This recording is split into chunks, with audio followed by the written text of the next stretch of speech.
আসসালামু আলাইকুম বন্ধুরা। আজকে কিছু গরমর ফুল গাছ টাইম লাগাইম, কিছু লাগাইয়া আমি রাখছি। ওইটা টাইম ফুল ওটা ডাল ভাঙ্গিয়া মাটি গোবর সার দিয়ে লাগাইছি। আর চন্দ্রমল্লিকা যেটা আসলো তার সব ডাল কাটিয়া উপর সাফ করিয়া ফুল উল ফালাইয়া শুকনা ফুল ওটা ছায়াত রাখি দিমু এক জায়গাত জমা করিয়া সামনে বছর ফিরিয়া লাগাইমু ওটার তাকি ডাল। আর যত তাজা বাউবা বারইব তাকি সব আমি ফলর ক্যারেক্টার মাঝে জমাইয়া রাখি। আর মাটি বালি গোবর সার নিচে কিছু গাছ লাগাইমু গরমর যেটা ফুল গাছ আগর আসলো তা কিছু মাটি উঠি ফেলাইয়া সুন্দর করিয়া শুকনা যেটা শুকাইয়া পাত্তা উত্তা যে হয়েছে ওটা সাফ করিয়া গাছ সাফ করিয়া নয়াভাবে লাগাইমু। একটা রেইন লিলি, একটা হলুদ রেইন লিলি, একটা গত বছর লইয়া আনছিলাম। মাটি উঠি ফেলাইয়া সুন্দর করে নয়াভাবে লাগাইয়া খুব সুন্দর লাগে ফুল দেয়।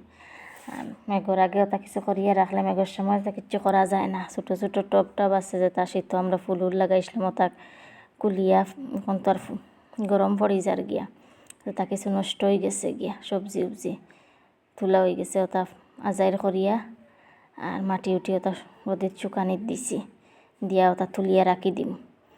তো ছাদ পরিষ্কার রইব না, মেঘ দেওয়ার পরে এটা মাটি পড়িয়া আর এটা পরিষ্কার করা যায় না, সবসময় ঝাড়ুও দেওয়া যায় না। একটা সাদা রেইন লিলি ওটা কিছু মাটি ফেলাইয়া শুকনা পাত্তা উত্তা ওটা কিছু ফেলাইয়া আর নয়াভাবে ফিরিয়া লাগাইয়ার।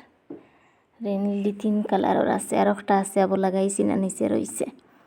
একটা রজনীগন্ধা, একটাও কিতা মরিজার গিয়া, একটা নয়াভাবে লাগাইমু। মেঘর আগে করিয়া রাখলে তো পরিষ্কার করিয়া সুন্দর করে রাখি দিলে গাছ কিছু কমাইয়া যেটা যেটা মরি গেছে ওটা ফালাইয়া টবটা বাজার করে সুন্দর করে রাখলে তো পরিষ্কার লাগে, খাম কিছু কম দেখা যায়।